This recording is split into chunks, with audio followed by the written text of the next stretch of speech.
Alors dans cette vidéo, on va voir un exemple de calcul de durée de projet avec des dates sur Excel 2007.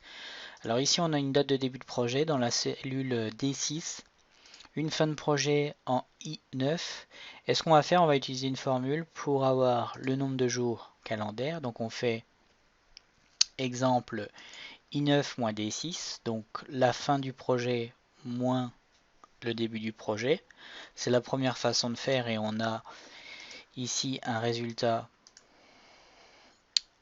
en nombre de jours calendaires, donc ça fait 10 jours. Donc si on prend par exemple, on est le 29 dans le cadre de notre exemple, 1, 2, 3, 4, 5, 6, 7, 8, 9 et 10 en jours calendaires.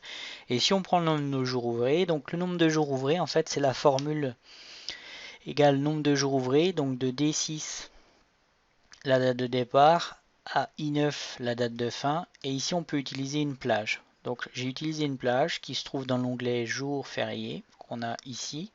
Et en fait, de B4 à B14, on a les jours à exclure du nombre de jours ouvrés, moins 1.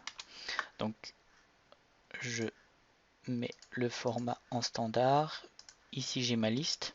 Donc on voit qu'il y a le 1er janvier, il y a le 25 décembre, il y a le 1er novembre, 11 novembre, il y a le 904. On pourrait aussi avoir le lundi de Pâques. Donc tous ces jours sont mis dans la plage de nombre de jours ouvrés. On fait la différence. Et ici, j'ai retiré moins 1 parce que dans le cadre de la formule, si on fait un exemple, là, on a du 29,03 au 8,04. Donc on enlève 2 jours de jours ouvrés. Ici, on le retrouve 1, 2, 3, 4.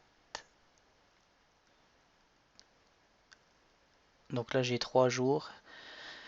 3, 4, 5, 6, 7 et 8 avec la formule.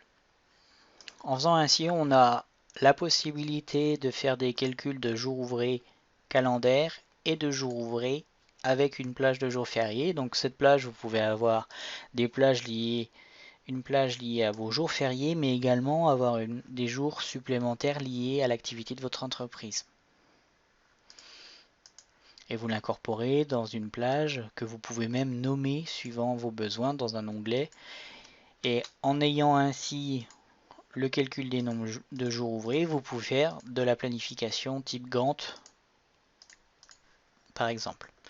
Voilà concernant cette petite vidéo sur la durée d'un projet avec les jours calendaires et la formule nombre de jours ouvrés avec une plage. Je vous remercie pour votre attention et je vous dis à très bientôt.